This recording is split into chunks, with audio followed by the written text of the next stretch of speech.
now we will go live on YouTube. What's going on, everybody? I hope everyone's enjoying the week just like usual. And we are going to be talking about self-awareness here. Let me get all into it. But so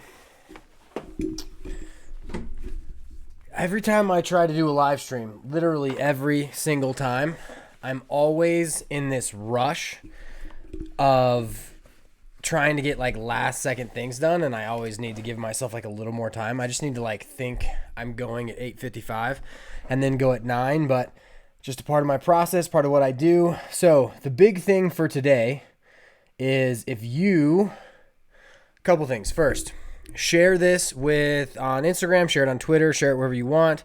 Also, if you have any questions for me, I'm going to be answering those at the end. I'm probably going to talk for about half an hour, and then we'll do questions for the last 15 minutes. So if you have any questions, definitely let me know, and I will address those. Those can be regarding basically anything. So if you do have questions, just let me know, and we'll be good to go. Everyone on Instagram, that was my new aha. If you are If you are a LaCroix drinker, I recommend trying the AHA. I think it's called AHA. And because this stuff is awesome. It's way better than just the regular LaCroix and the other stuff. But so that is neither here nor there. So a couple announcements, and then we will get right into everything. So the first thing I would like to announce is that we finished Harry Potter reading. We've been reading it for my son since he was like, 4 months gestation inside the womb. So we finally finished Harry Potter. That was really cool. The 7th book is way better than I remember it being, and I had a blast reading it aloud. I think that reading aloud is a skill that everyone should practice. I really enjoy doing it. I remember my 2nd grade teacher, Miss Bird, reading aloud to us, and I think it really helps you get comfortable speaking because you're not even speaking your words. You don't have to come up with anything, but if you can just articulate the words. And I screw up, at least once every 2 pages, but in the same sense, I'm still practicing the enunciation of what I want to do. Next announcements are, if you're looking for lacrosse balls, get Pro lacrosse balls at prolacrosse.com. Use the code POWLAX for 10% off. Also, if you want a shot blocker for your goal, definitely think about getting Flip Goalie. They roll up and they are easily packaged and stowed away. And also use code POWLAX for 10% off, and those are our affiliates for those. Next, and I'm bummed because we only have one person online on TikTok right now, but yesterday, POWLAX hit 20,000 subscriptions or followers, 20,000 followers on TikTok, which is absolutely incredible and amazing. But so, big thank you to everyone who is a follower on TikTok. That is absolutely ridiculous. We're going to be talking a little bit about how I got to 20,000 and exactly, what helped in terms of my ability to grow that. But so before we get into my discussion on self-awareness and everything in that realm for myself, I would like to restate. First off, if you have any questions for me, please ask them in the chat. I'm going to be going back through the TikTok one, the Instagram one, as well as the YouTube one. Sometimes I like to do the thing on Facebook, but so we haven't been doing the Facebook live stream. This is the second week we won't be doing that one. We'll just do the Instagram and the TikTok one. And so this is actually probably a better one for the adults in the room, but it is what it is. But so if you have any questions, definitely ask them. We'll get to those once we get through about half an hour of this discussion. So this whole situation, and I'm going to avoid saying anything about what exactly is causing this situation, because every time if I say what is happening, if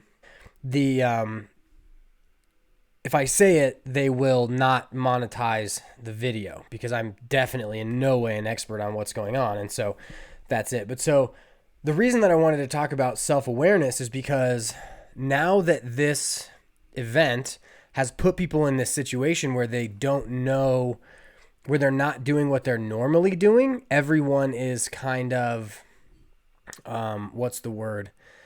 Everyone is scrambling to create things for the internet. And it's interesting to watch because you see people that are very out of their element, and it's very encouraging to see.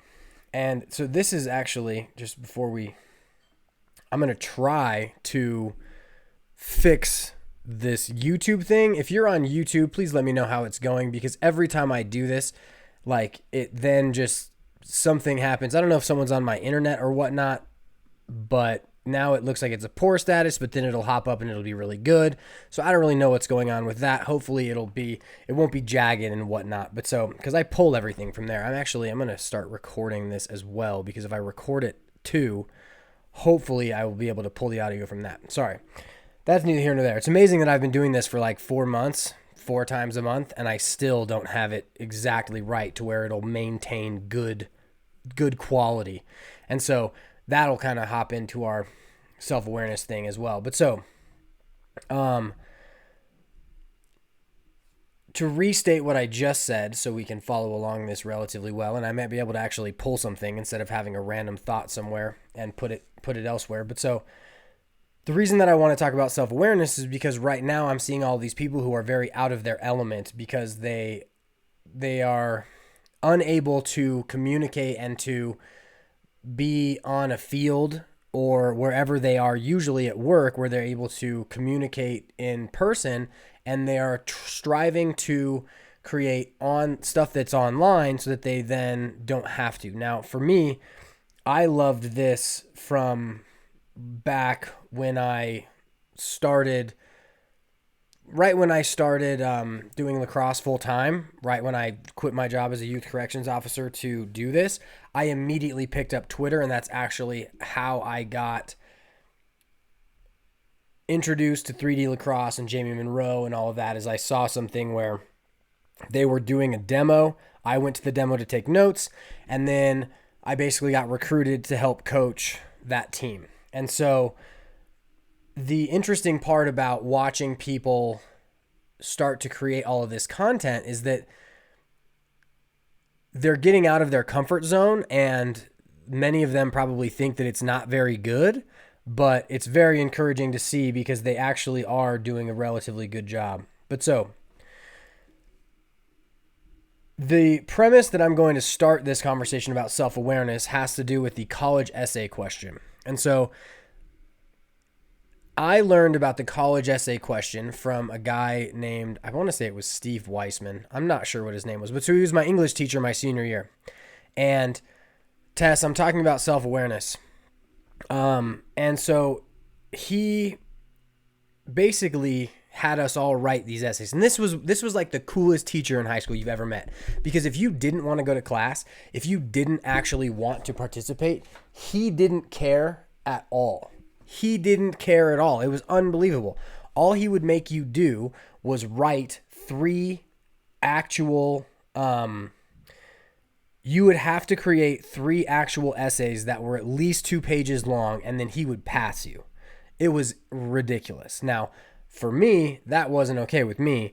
I participated in class. I was always there. I did all of the essays, which I want to say I wrote like 10. But he was a very strong advocate in make sure you are speaking from who you are, not just putting on paper what you think the teacher wants to hear, right? And so that really got me thinking. And when it was time to write our college essays, he had an example essay of someone who wrote their personality based on a shoe. And so here's basically what it was. It was essentially, the parts of the shoe all created a part of them. So the sole of the shoe was their protection from, the elements. It was something that was hard and, rigid that would help, and essentially they're the foot, right? But so then you have, the experience with the dad, which acted as the laces, which, helped keep everything tight and on and working well. The tongue was their mother, and it essentially softened the tightness of, the father. And so it was just basically this big analogy of how, about who they were, right? And so the other aspect of the college essay question was what is it that you actually want to do? And that's what we're going to be talking about, because so many people struggle with what they actually want to do. And so I'm going to talk through my journey through what I want to do and all of the little pitfalls that I hit, because I think it helps to see the experience of other people through the exact times, because it will allow you to move more freely and not be so self-conscious. So I watch this Tea with Gary V thing every morning. Not every morning, but I like to watch it because he's essentially speaking with a bunch of other people, and they're all asking him these questions. And it's hilarious, because if you watch any of Gary V's content and you actually consume it on a regular basis, every single question that gets asked of him, he's answered 7 times before within his content. So if you watch his content, it's one of the reasons why I don't constantly post trying to get onto this Tea with Gary V thing, is because I know what he's going to say if I ask my question. And so my question now for him would be something along the lines of, that's not what we're talking about here. But so essentially, it's interesting that one of the most commonly asked things that Gary gets is, how do I deal with the judgment of other people around me? And this is something that I've never had too much trouble with, because I really just didn't care about what other people thought, because I have a unbelievably strong family life where, it's a very comforting thing, and I'm very lucky for this. It's a very comforting thing knowing that at any point in time I have, my 3 older brothers to call, my younger sister to call, my other sister I could call, my dad, my mom, all of these people around me who, no matter what, they're always going to be there for me. And so a lot of people actually have these things, but then they get caught up in their head about exactly about the fact that people are going to judge them. And so I am very willing to, I'm literally doing a podcast right now. I don't know why any of you are watching. I don't know why anyone is watching. I'm awful at this. I'm terrible. And then I go rewatch it, and I'm like, I didn't even finish my thought. But I don't care what you guys think. So it doesn't really matter. It's more so for me. And if you take any value from it, that's a just immediate positive. But so the hard part about self-awareness for many people is actually just getting into the arena, actually getting to a spot where you're actually going to do what you want to do.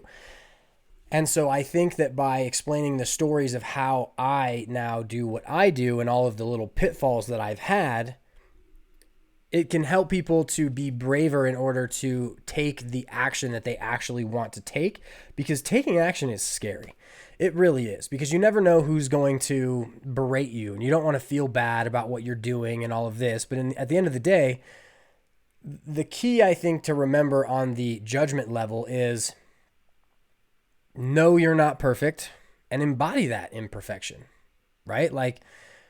It doesn't make sense to me. I understand the feeling. So here, let me rephrase this. Okay. I understand the feeling of not wanting to do something based on the idea that someone is going to judge me and berate me, because then I will feel bad. What I have learned to get rid of, and has been a blessing because people seem to actually like what I do, is this ability to put out bad things with the understanding that I am still working, right? So it's an interesting dilemma when you think about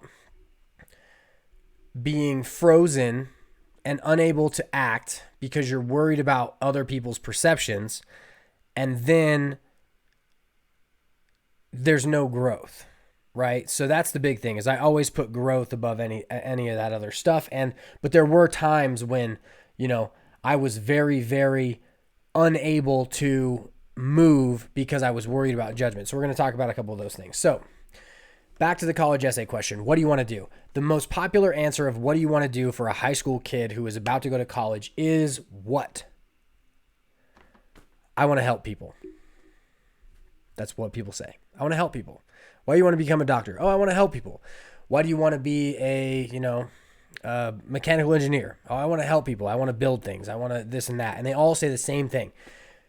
And the trouble with it is that people don't spend enough time actually thinking about what that means, and often end up spending years of their life on a path they don't want to be on because they were unable to see through to the end result of what they were striving to be. So here's a very cool thing. If you don't read, here, I love this quote. I'm not sure who it was by, but so basically it's someone who knows how to read but doesn't is at the same level as someone who doesn't know how to read. Okay, and so I'm going to articulate this through this idea of self-awareness. So one of the coolest things about reading a book and reading a novel, reading a story that's well written, like the Harry Potter book that I'm reading now, and now we're on to Hunger Games because they're fun adventures and they flow real easily. So I don't get tripped up with, I could never read a science book aloud because I don't understand. I'm not good at articulating those long words. I'm just not that good of a reader. But the cool thing about it is because these authors have this ability to put you into the shoes of another person, you get the ability to see through their actions, see through their thought process, see through their day-to-day life in a way where you can then either want to aspire to live that type of life, or you don't want to live that kind of life and you realize, okay, I probably wouldn't want to do that. But the key to all of this is understanding what the daily life is going to be like. So within the college essay question, to bring that back up and kind of just go point for point, the thing that people most often say is, so we'll do 3 examples. Let's do 3 examples. Okay. So what is it you want to do with your life? I want to be a doctor. Why do you want to be a doctor? I want to help people. Okay, well, how do you want to help people?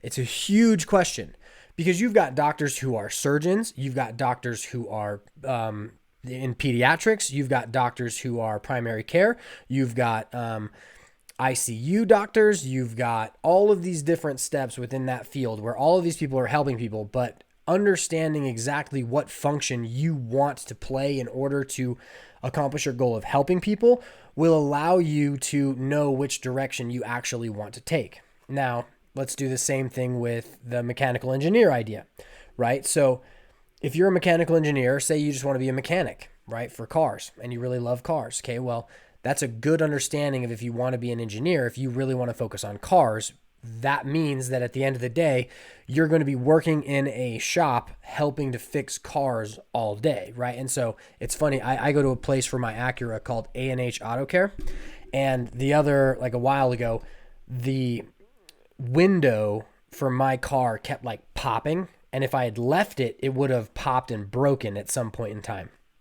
And it was very cool to get to go into the shop to see them take apart this door, because once they found one problem, they found another problem, and I ended up having to fix 3 things within this. And it was cool that they actually fixed, helped talk me through it, because I then got to see into their day-to-day life, right? They love the idea of looking at a car, hearing about what's happening with it, figuring out what's wrong, and then fixing that thing. They love the act of doing it. And that's what people need to think about when they're actually thinking about what they want to do. Do you enjoy the act of doing it? If you're a salesman, do you enjoy the act of actively talking to people and explaining to them what it is you do and allowing them to pick up your service? Because if you aren't a personable person where you enjoy communicating with others, you're probably not going to be the great salesman. I would definitely not be the best salesman because I don't care. Here's a kind of cool thing about my whole journey is when I worked at Dick's Sporting Goods and I set records for lacrosse sales at Dick's Sporting Goods in Broomfield, Colorado, not even out east, right when they started picking it up, the owner of Dick's came and asked me a question how I was doing it. And the way that I was able to join and the way that I was able to sell more lacrosse stuff was that I enjoyed speaking with the people about what lacrosse gear they were buying, and it made them comfortable with me. But so I wasn't actually selling anything to them. I was explaining to them what they needed. And that was one of the really big things that helped me with my ability to sell. Was one of my managers said to me, your job is not to sell them on anything that they don't want. Your job is to make sure that when they leave here, they don't have to go to Target on the way home. right? So this was during football season, like right at the end of summer, early fall. And they're like, you know what it takes for you to play in this sport because you've also played lacrosse. Your job is to make sure that when they leave here, they have a mouthpiece, they have their thigh pads, they have their shoulder pads, they have their helmet, and anything that they don't need is not a part of what you need to do. And so it's funny because I talk about Gary Vee all the time, and he always says, if someone, like, don't try and sell people, just move on to the next person. And I think that's another very interesting thing. But so back to the main point about self-awareness is, if that's not who you are, like, it's very not me, I'm not going to try and sell people. You want to make sure that you kind of know what that is. The other thing is, for a lot of people who are in high school, they've never actually experienced what it's like to be in those situations. Like, so another kind of funny story, but not in a lacrosse realm, was when I was in, I want to say I was in college, I was looking for a summer job. And if you guys know what Express is, it's this like high-end, I don't know how high-end, it's not like Barney's or anything like that, but it's like a high-end jean place. And I'm in this interview, and part of the interview was get on the floor and sell our jeans. And I ended up getting kicked out of the store because the person I was interacting with looked horrible in the jeans. And I said that they didn't look really good. They actually ended up buying a bunch of other stuff. But I was honest with them, and I was like, yeah, I don't really see it. But my job in that element was to sell to them, and I wasn't feeling it. That would have been an awful job for me. I worked at Hollister too, but it was an interesting thing where I was going to tell the truth, and in that element, that wasn't what I needed to do.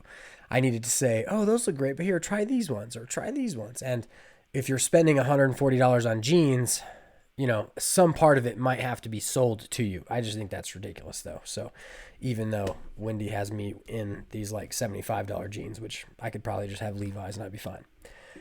Neither here nor there. So back to the college essay question. What is it you want to be? I want to help people. How do you want to help people? I want to be a doctor. I want to be this. I want to be that.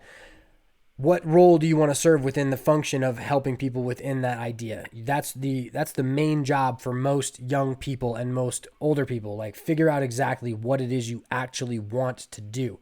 Your final thing is, what do you want your experience to be day to day, right? So that is what we are going to now talk about through the eyes of POWLAX and all of those items. So the first thing we're going to talk about is going to college, right? So when I was in high school, I was a pretty good lacrosse player. I got recruited out of a DU camp to go to Goucher College. I also got an offer from Elmira. And one of the very cool things about playing sports and being good at sports is that I actually got an academic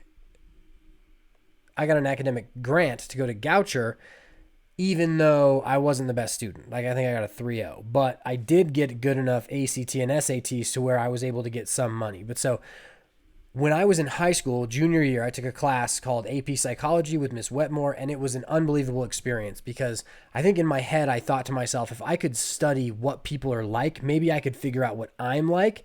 And I really enjoyed the idea of asking people questions and talking about what people's experiences are, because it's just something that I flow through, right? Like, when I hear other people's problems, I'm pretty good at like allowing them to express and asking leading questions to where they're able to essentially find the answer themselves. And that's literally what finding the answer yourself is literally what psychiatrists and psychologists should do. They should never prescribe, like, they can prescribe you how to live your life to essentially maybe help increase your dopamine or your serotonin, you know, wake up at the same time every day, make sure you work out. Those are going to give you chemicals naturally in your body that will allow you to live better. But so I liked that a lot when I was in my junior year of high school.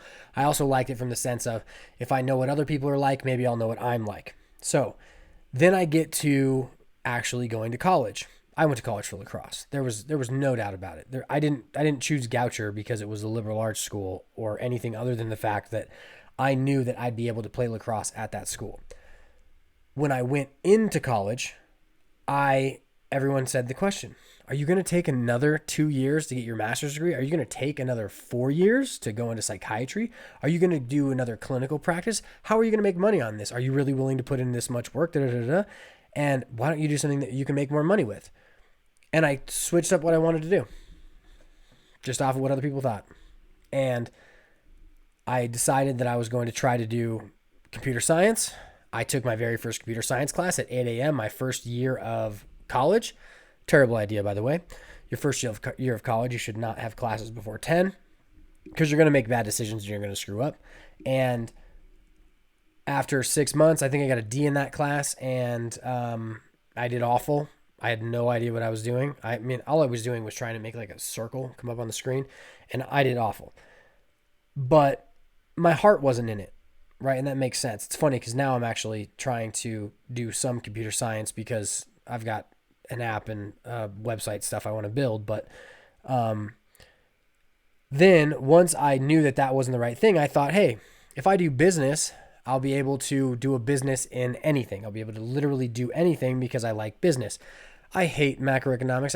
I get the ideas in them, but spreadsheets and accounting and all of those things, like operating, is not what I like to do. I'm not a big operator. I like to create things. That's what I really like to do. And so it was interesting because through college, I went from computer science to business and then back to psychology. Now, psychology, I loved. I loved sitting in the very front of every single one of my classes and hearing the professors speak about all of these different topics that really interested them. And, there were, I'd say, 3 classes that I really, really enjoyed. The first was child psychology, and I sat in the front of class, and I was one of the only kids that was allowed to have a computer because they knew I was paying attention. I wasn't on Facebook or any other stuff because I was genuinely interested. Then you have, what was it? It was the history of psychology with Brett King. And if you don't know who Brett King is, he's actually a novelist as well, but he was a natural born storyteller. He would tell you stories about the lives of the psychologists, and if anyone should record his essays, his classes, it's him. They were unbelievable. And what's funny is one of the things that I realized in college, late in college, was actively paying attention to what you enjoy doing will allow you to go much farther than trying to do anything that you want for someone else, right? If you're interested, you'll be willing to put in the actual work to do well. And so the story I tell for this is in a physics class one day, I was late to class, where usually in this class I would go and I would sit next to a girl and I would talk and I would flirt and yada, yada, yada. And then I was late. And so I sat in the front of class, and in the class we were talking about reflection and light waves. And there was this big fish tank with no fish, but big thing of water, basically, with a laser going through it and a plug where the laser was going. And within the class, they pulled out the plug, the water dripped out in a circular pattern, and the light from the laser bounced down it. And it made me realize that had I been in the middle of the seating arrangement flirting with some girl, I probably never would have seen that. And for the rest of my college experience, I sat in the front of every class. The other thing that allowed me to do, because I was very interested in what things were, was it allowed me to get over my fear of asking questions. And I ask stupid questions. Dumb questions. And so it's funny, I was speaking with someone who I met at the IMLCA convention, the Intercollegiate Lacrosse Coaches Association, I believe is what that stands for. And they were like, I recognized you way after the fact. And it was funny because I was in everything that you were, and you asked a question in every single series. And what's funny about that is I think that it's unbelievably important to ask questions, even if it's just for simple clarification on one thing or another, because it does a few things. Okay. First off, it will clarify the concept in your head.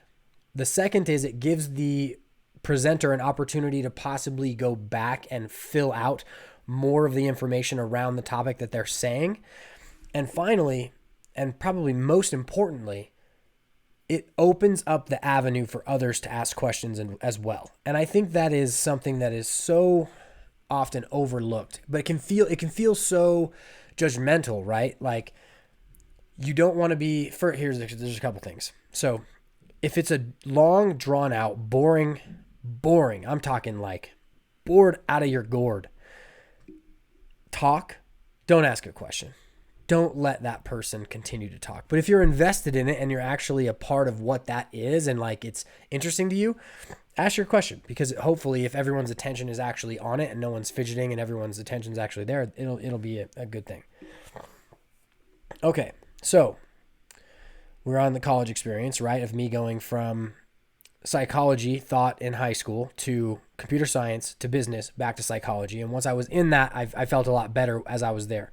So then while I was in college, I also coached. I also worked at Dick's Sporting Goods, like I had mentioned. And then once I graduated from college, I worked at Dick's Sporting Goods for a while.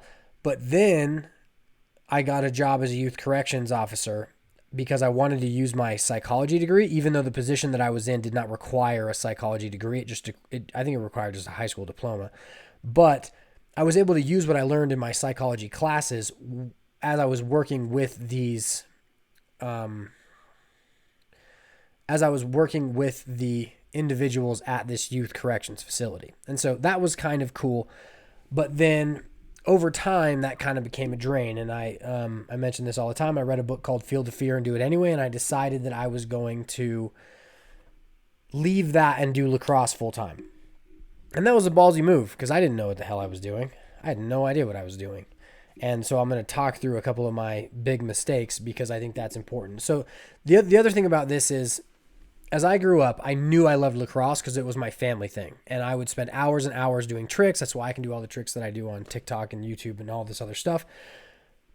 But there's also a part of me that always knew I was going to be a coach because I loved the interaction and the dissection of exactly what I was doing, whether it be tricks, whether it be offense, whether it be whatever.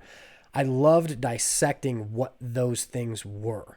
And that's what allows me to be a good teacher through the whiteboard, through creating PDFs, because the ability to dissect information and lay it out in a way that's clear and concise is it's not the easiest skill. But if you have a passion for something enough to where you can allow others to grasp the important nature in a short amount of time in whatever your topic is, that will allow you to be of value to other people, right? And so what's funny is, if you've seen the movie D2 Mighty Ducks, not the original Mighty Ducks, but D2 Mighty Ducks, there is a part in the movie where Russ Tyler, after their little stint in LA, which is Kenan Thompson. I'm way over my half hour now, which is kind of cool. But so Kenan Thompson, he does this knuckle puck thing, right? They recruit him for the team, but there's no space on the team. And Charlie Conway says to Coach Bombay, he says, I've always told you I've always known I'd be a better coach than a player. That's not exactly how he says it, but he says, I've always known to be a better coach than a player.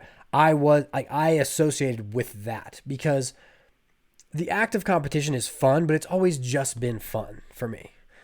It's never been something where I always had to be the best at something. I just loved doing it. And that's what I feel a lot of coaches who are used to being in that environment where they are coaching every single day and they're pushing and pushing and pushing, like a true performance coach, right? And so Jack from Two Wolves Lacrosse really speaks to this because the way he articulates the ambition of doing well within his Instagram posts is something where you can definitely see how he does not only understand and know the mechanics of what he's teaching, but he interweaves the mentality behind wanting to strive to do your best.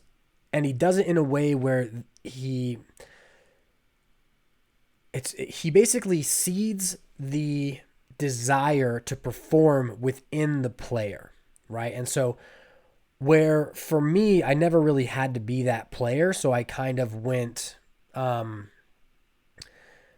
off and I was more about having fun. Like it's just kind of it depends on what exactly you like and what you want to do. But so as far as being a better coach than a player, now what I'm going to express is basically all of the screw ups that happened between the time when I left Ridgeview and now, right? And so I'm still screwing up every single day, and it's very cool to see to hear feedback about what I'm creating right now, because it was such a in the moment type of thing. And so I'm definitely appreciative of that, but it's something that when you see, hopefully when I lay out all of the mistakes I made, it will allow someone who is listening to take the step towards what they actually desire to do rather than something that they don't want to do. Brooke, thank you for the panda. Brooke Scally just sent me a panda on TikTok. I have no idea what that means, but that's cool. So before we get into that, remember, for the last, I'd say probably 15 minutes, because hopefully this will only take 7 minutes, I'm going to be answering your questions. So if you have any questions, please leave them down below, and that's what we'll be doing. So what I decided to do when I left Ridgeview, when I stopped being a youth corrections counselor, was I decided that I was going to do lacrosse full time. And the first thing that I wanted to do was custom mesh. So I started learning how to dye mesh, how to make specific patterns. I created these grids where I could actually map out exactly what I wanted to do. And I created some really cool meshes. Like, it's funny, I wasn't always around the Chaparral area, but I created a Chaparral goalie mesh with the Wolverine logo on it, and it looked awesome. I also created a bunch of like swords on them.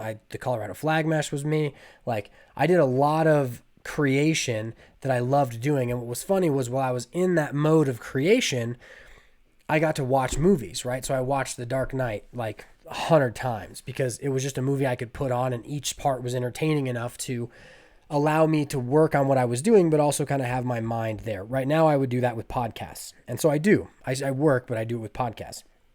And so the part about just quitting what I was doing was I didn't have a lot of overhead either. So I was living with my mom. I was able to create these things, and I was able to try and sell them, and it failed miserably.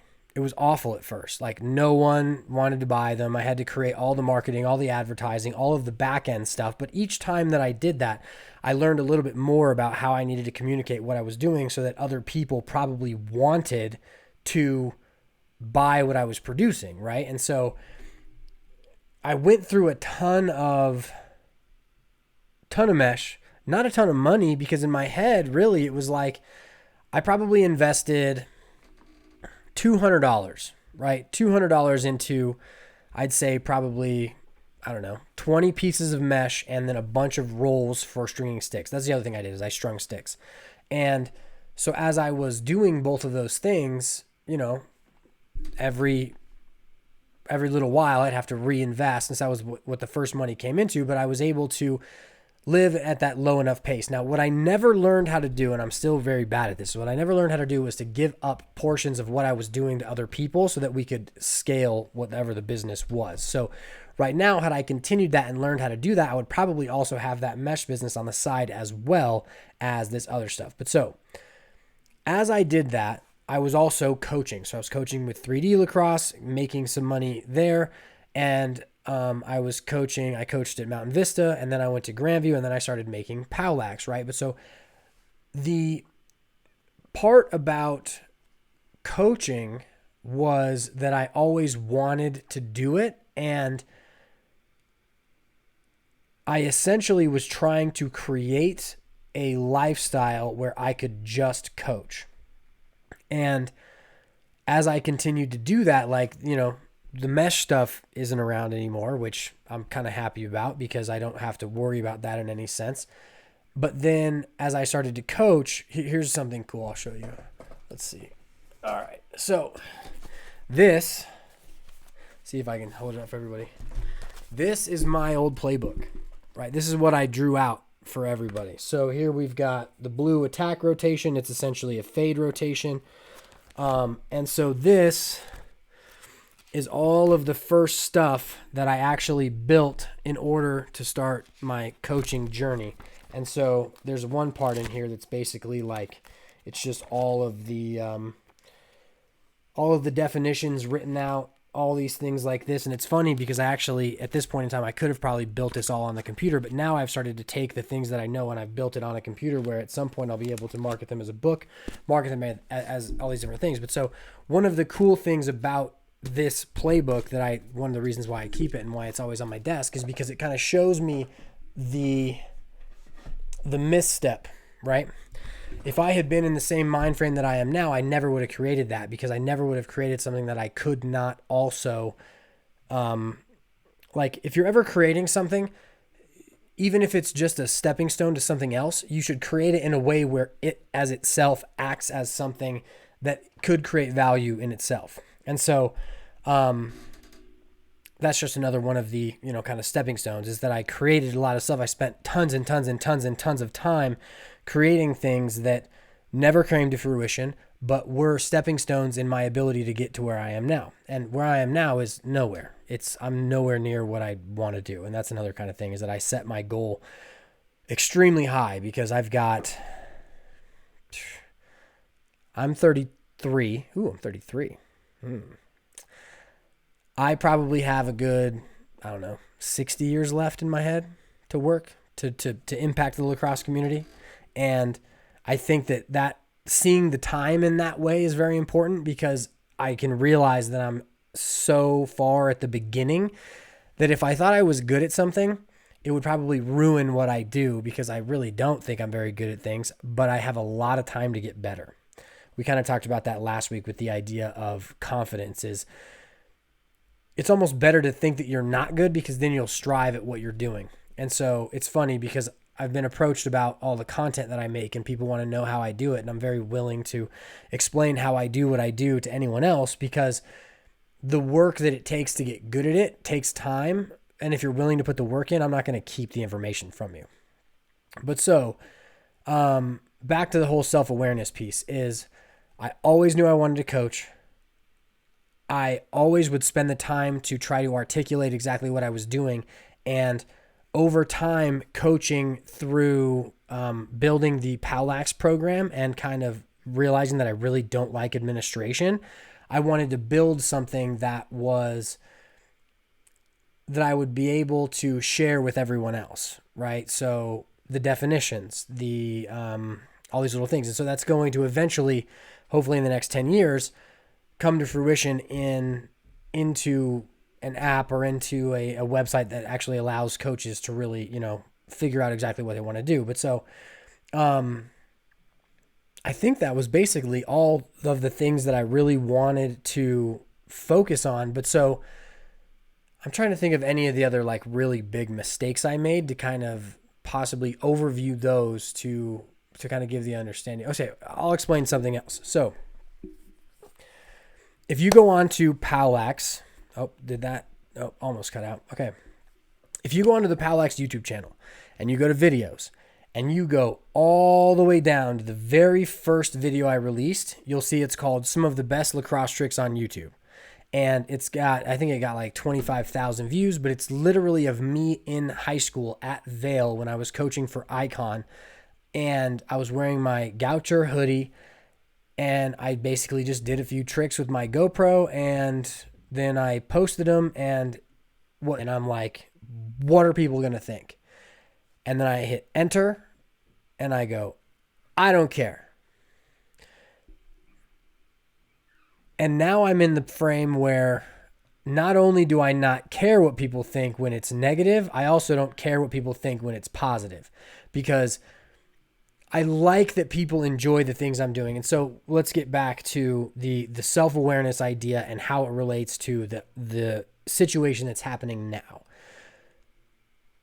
Many people within this situation have been taken out of their usual day-to-day life and are looking for ways of self-expression because it was ripped away from them within the confines of not having a season.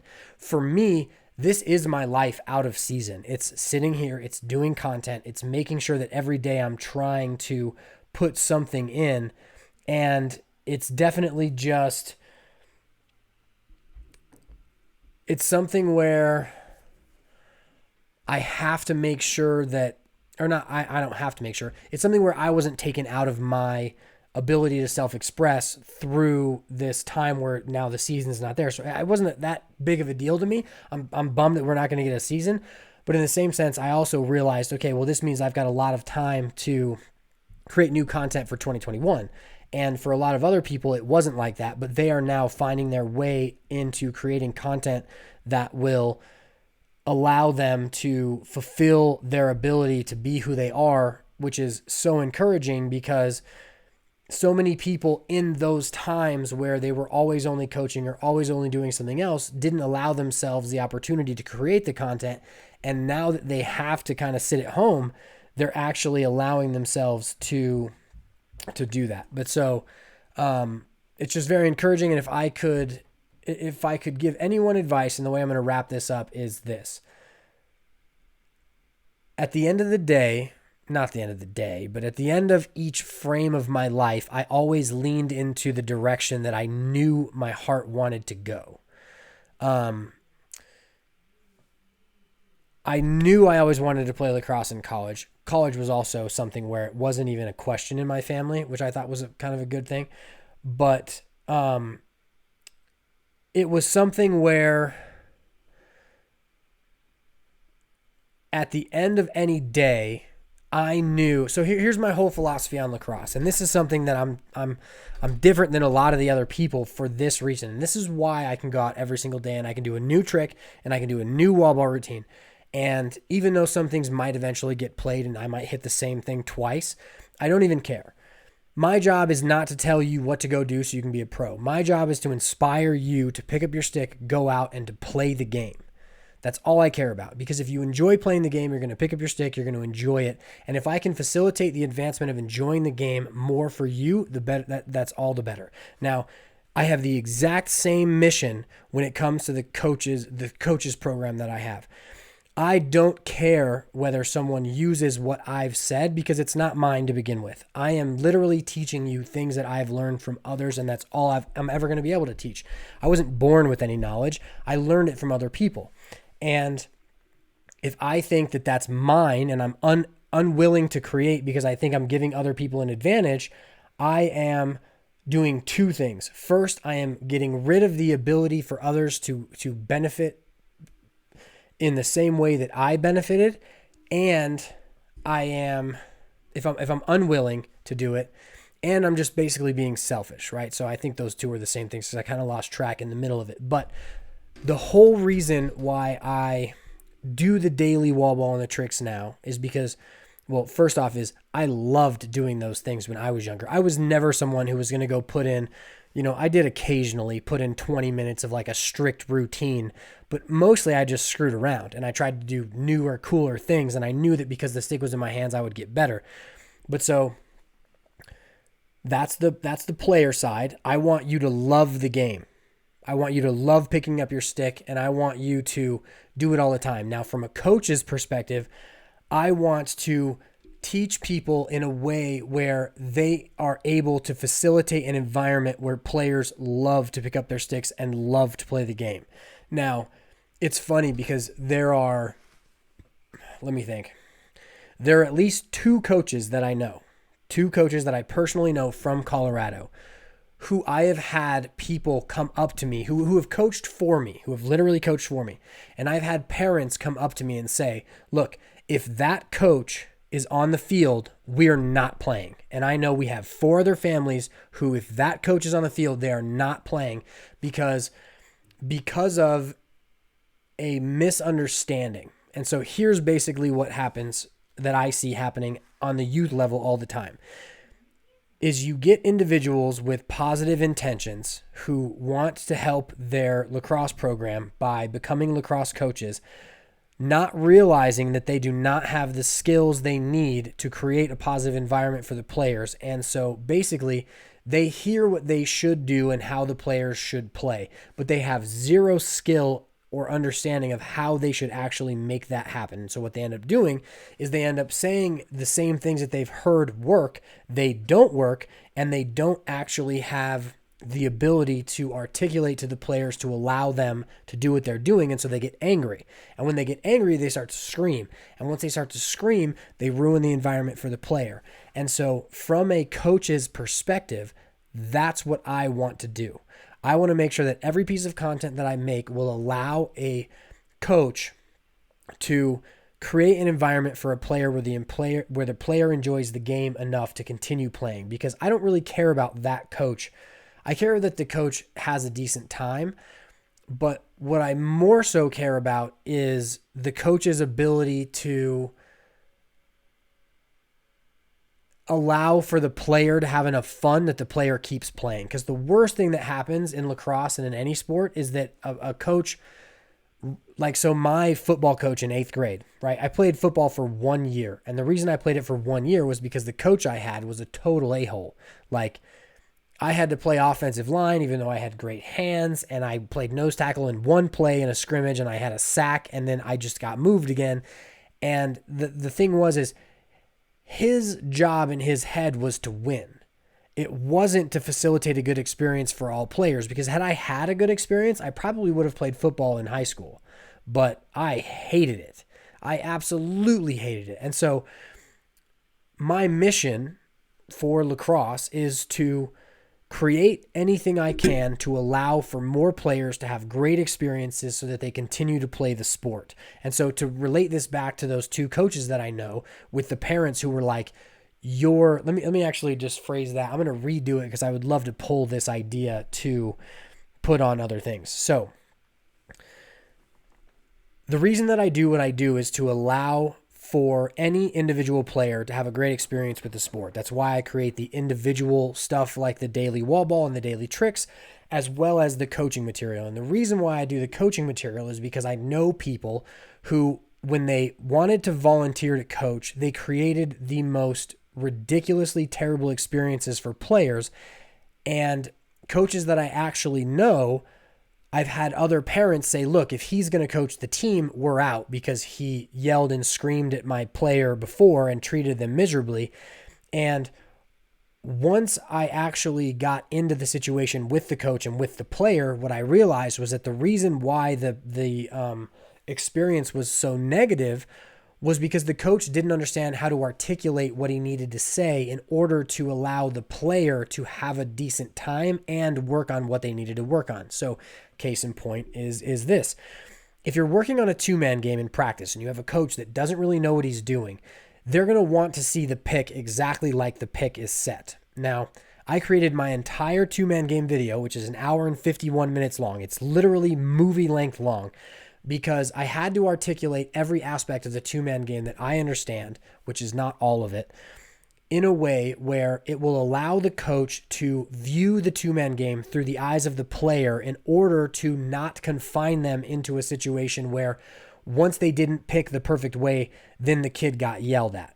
So by allowing and by educating coaches, I transcend that coach and give those individual players the ability to have more fun with the sport, to continue playing. Because the worst thing that happened to me was that football coach who I had a terrible experience with, because he didn't all he wanted to do was win. He didn't encourage me to enjoy the sport. And I would have played football and I would have been a much better athlete had I had an enjoyable time in that realm. Now, to relate that, so to pull the case in point about those two coaches that I think is very encouraging, is because that was the second year both of those coaches had coached. And over time, both coaches, both of them, who originally were coaching players and their parents of those players, were saying, do not let that dude near my kid.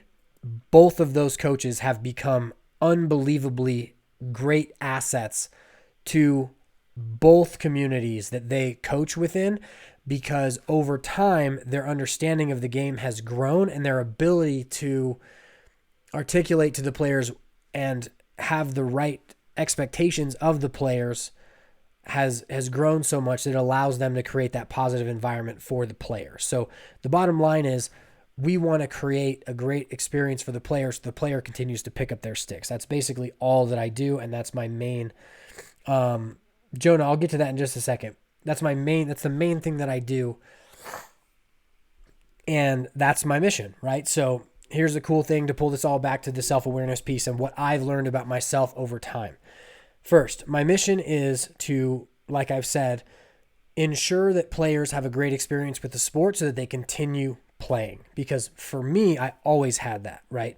I was willing to put in more time than a lot of the players around me and go out in the snow and shoot and do all of that because I loved it. And I had the encouragement around me that allowed me to love it. Now, what exactly does that mean for me? It means I want to create content that lets players love the game. And I want to create content for coaches that allows them to facilitate an experience that allows the players that they coach to love the game. It'll also help the coaches as well.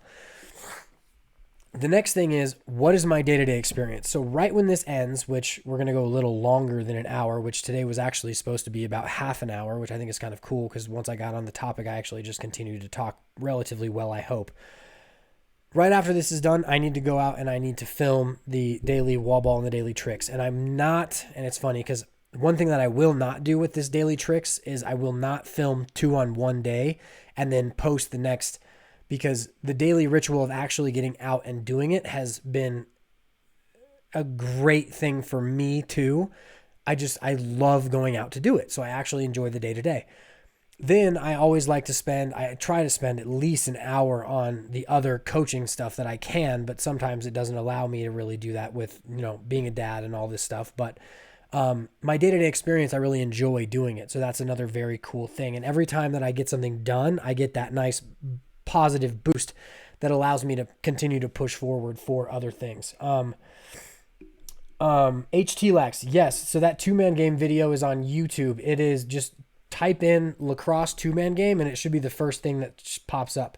It's got a picture of the Syracuse versus Rutgers game. And then there's also all the videos that break that down after it too. Okay. So we had a couple of questions. I'm going to try and get to those. We're probably just going to go a little bit later than we usually do, which is actually kind of good.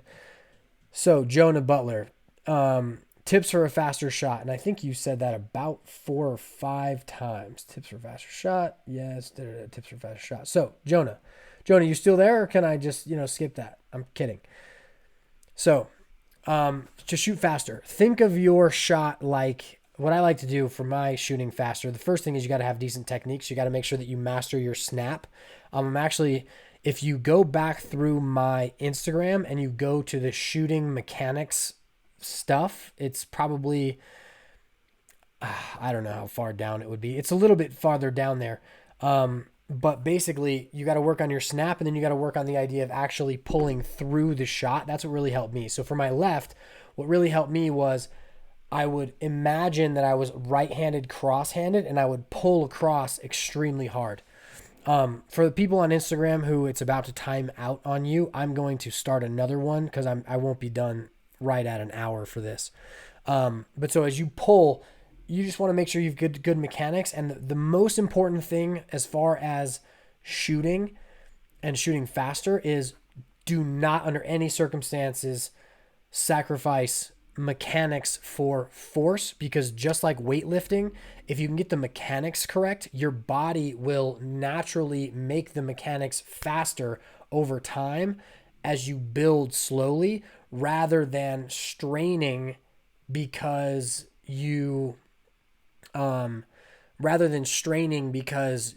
think you can push harder and essentially like brute force through it. So the main thing is making sure that your mechanics are correct. And there's a ton of mechanic stuff that's actually in my Instagram, which will eventually hit YouTube, which I'll let you know when that happens too. What is the name of the fear book you were talking about? It's called Feel the Fear and Do It Anyway by Susan Jeffers. And essentially it's an overview of the idea that in those, right before I'm going to hit enter on a video where I know it's then going to be published to the world, I have that moment of fear where I'm like, shit, what are people going to think? And then the act of actually doing it allows it to be less and less as I go on. So I don't fear it much anymore. I know, and here's the other cool thing. I know for a fact that every single thing that I put out is going to have flaws in it. Hands down, no matter what, but I don't care. I don't care that it has flaws because I know that it's helping me strive towards more of what I want to do. And that just allows me to be comfortable with the fact that it's not going to be perfect because I know it's not going to be perfect. All right, that's 3, 2, 1. I'll be having another live in just a second. All right, so now we got Instagram. We're going to get Instagram right back up. We'll see. Hopefully, it looks like that froze, so I'm going to get rid of that. Then we're going to open this right back up. Let's see. So let's look through TikTok, see if we have any questions. You guys have any questions for me, just let me know.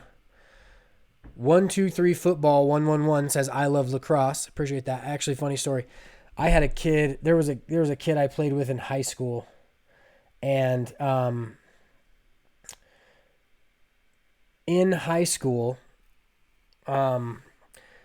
he got chosen to break it down one time, and his thing player, he was just more so someone who he was new to it. He loved it. He enjoyed having fun. But so it was just a funny thing that, his thing was I love lacrosse. If you guys have questions, let me know. I'm going to answer them for probably another 10 minutes, and then we're going to get out of here on TikTok. What's up, Lax Kid? The Lax Kid. How did you get that? All right. So what is my position on trick shots at the youth level? Whatever do you mean? Do you mean trick shots in a game? Because I don't think they're good for games. I can't stand it when, so a game is about competition. It's about doing the best you can. And oftentimes the trick shot's not something that you actually should be doing within the confines of a game. But every single day that I warm up a goalie, I will do trick shots against them because it helps keep them on their toes. And if they're supposed to be tracking the ball and not the head of the stick or the shoulders, I like to throw leaners. I like to throw things. I also like, which is probably a bad thing that I do this, but I love when a goalie gets out of position to shoot where they're not, obviously. But so behind the backs are great if they increase angle. It kind of depends on what you mean by trick shots. So Restrong, let me know what exactly you're thinking. Yeah, in games, no trick shots for games. If it's a BTB, so here's another kind of funny story.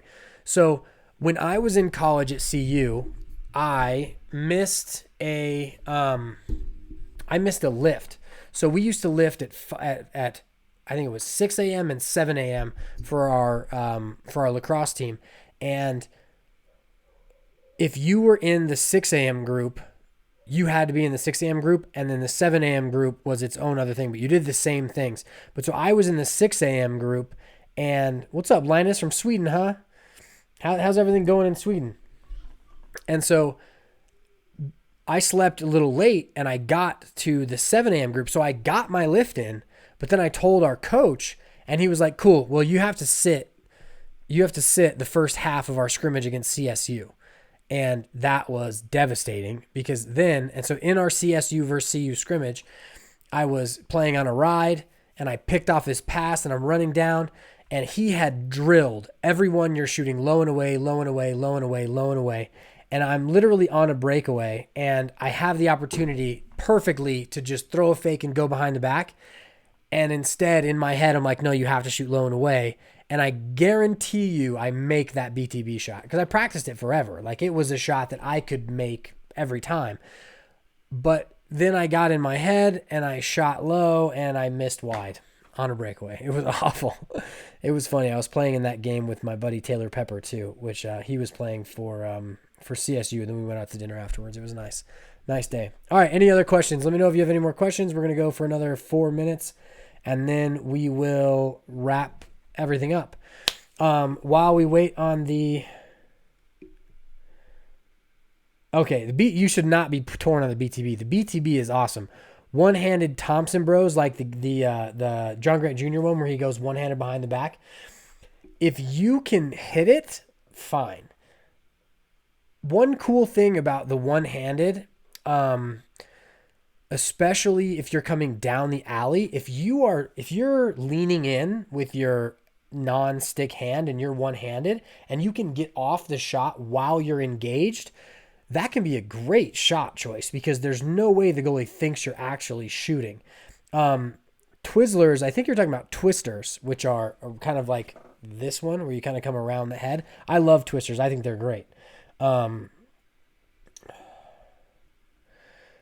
What would be the best, or you personally, approach to a man down situation on offense? So wait, are you talking about what do you do when you are when you have the ball man down, or are you asking what's the best man up? Because the best man up is clearly a 3-3, and I've got tons of videos on the 3-3. And if your players understand why the 3-3 is the best set, they'll easily be able to pick apart the other team. It's all just about, especially if you use a twist and a 4-man wheel, you just have more guys than they do. And as long as your players understand reads, you're good to go. So yeah, so if you're talking man up, so if you have the ball man down. So if you have the ball man down, if we're clearing, there's a couple ways you can think about it. First is you can just throw the ball into the back of the net and have your short stick pick it up and try to run it out. It can work. I hate the shorty low clear for what it is, but since we're down a man, we lose our man advantage. So someone's going to have to beat someone, and if it can be that short stick midi, that's going to help. Now, the key to being a short stick midi on man down, if you're trying to run the ball out, is that you still don't have to run through 5 people. If you get double teamed, you still need to roll back past your other players who are hopefully open. Because if you're getting doubled or triple teamed, even though you're man down, you should still have someone open. And once you throw the ball to that person, if they try to push, then it should open up space for you to get the ball back. Now, as far as once the 20-second clock goes, or if we are talking box, box, it's not even that really hard to clear. You just got to make sure you're over in 10 seconds. The other thing that I like to do is I really like if everyone runs to the box, if you're man down and you teach, we set our base of 3, you have your midi go to the middle of the field and the other 2 poles go to the box side. You have 1 pole step over and you release an attackman from the off box side. That's another one that people never really think of because everyone knows the midi goes over, the attackman comes over to get the ball. But very rarely are those 2 players on opposite sides of the field. And if you set it up correctly, that's a great way you can do it. But it takes training. Your kids have to do it. Ryan the Lax Boy 11 getting a shout out because he asked. David R 83 getting a shout out because he said, "What's up?" He actually said hi. Your local jukebox getting a shout out because he said hi. Shout out, or what is that? Is that Sauta Box? What's going on? But cool. So wrapping everything up, a couple first things. If you're going to get lacrosse balls, get pro lacrosse balls. They're the best balls out there. They never get greasy. They never do anything. Use code POWLAX at prolacrosse.com for 10% off of your order. Also, if you are looking for a goalie that wraps up and fits into a 2-foot tube, definitely get the flip goalie. It hangs in your goal and allows you to shoot and paint the pipes without, so you're not just shooting on an empty net, not practicing the way you should. Also, huge shout out to everyone on TikTok. I've got 10 people that are still online on TikTok, 4 on YouTube, 5 on Instagram. We'll see who got the most over time, but we just hit 20,000 subs or followers, 7,000 on there. I'll be able to do once I get to 10,000 on there, I'll be able to do some cool stuff with some merch. Finally, value you can create by doing what you enjoy doing on a daily basis so that you can enjoy what you do every day. There's always going to be BS that you're not going to want to do no matter what you try to do. Like, I'm trying to live off lacrosse and I really do not enjoy the idea of the administration side of things, but I do it because it's a part of creating the experience that I want. And it's just so important that you figure out what you enjoy doing, because for the same reason why I love inspiring people to play lacrosse and to just pick up their stick, if you enjoy playing lacrosse, you're going to work harder at it. If you enjoy doing something with your day, if you can do that every day, you're going to absolutely just enjoy doing it, and then you're going to work harder at it, which is going to allow you to create more value, which that's what money is. Money is value that you have created. And, you know, if you strive for money, if you strive for things that you don't actually like, it's not going to help you as much as it could. The huge key is just make sure that that you explore all things that you want to do, because even if they seem stupid and people talk you down of doing them, experience them for what they are, realize whether you like it or don't like it, and then, you know, move accordingly away or towards it. Huge thing. 2 shout outs. First, Lax Zombie Dies. I met him in California. Great dude. Next is Gavin King. What's up, Gavin? Hope you're doing well. Hope your family's doing well. And Gavin has been one of the players who has constantly done the tricks and the tricks and the wall ball videos, and so it's great to see him on, because, you know, hey, if you're picking up your stick and you're doing what I'm putting out, I just hope you guys have fun with it. I hope you guys enjoy it. But so, lastly, what's up to Brady Epps, and then Robert Fisher just joined, but we are heading out. So, thank you. I think we do. We've got Tim Martin says that's why I switched to YouTube, and then big facts about releasing content, and then feelings about structured practice versus time spent on free play game experience type skills and experimenting. So Tim, what's up, man? I recorded you at at LaxCon, and I haven't posted any of it yet, but there were actually some parts of that conversation that were kind of cool. And it was cool meeting your son too. It was fun. It was kind of funny watching him just run to go get autographs. That was very cool. But so it depends on what you mean by free play. The key to practice for me is that there are free play elements, but they can be structured in a way that, as long as it just hopefully, I'm getting like all these alerts for the YouTube thing going down, so hopefully it doesn't screw up too bad. But so I think that structured practice should be about 30%. I think that games or drills where players have the ability to make their own decisions, even if they have requirements, is what 70% of practices should be. So you think about like the box drill everyone does, where it's a 2-on-1, where they come, you know, you throw the ball down, they come out around each other, and they play the 2-on-1. That's a free play game in my opinion. It's not, you know, they're doing a drill, but they have the ability to throw the fake and shoot, or draw the man and dump it. And I think that that's more free play than it is structured practice time. Structured practice time to me is anything where you are working on mechanics and not decision making. If you're working on decision making, you're playing a game. Like it just is what it is. I also think that you are definitely able to, what's the word? If you can structure things where you're live playing, but like say you're working on 2-man games and you want to do setting picks, say they have to set a pick. I think that's also a free play thing, but it does have I forget the word of it, but it's in, yeah. Thank you guys for watching, and I will catch you guys next week. Can I have some tips on defense? Feet first. That's it. Use your feet. If your feet aren't working, everything else is done. So just make sure that you are using your feet. Cool. See you, everybody. Have a good one. And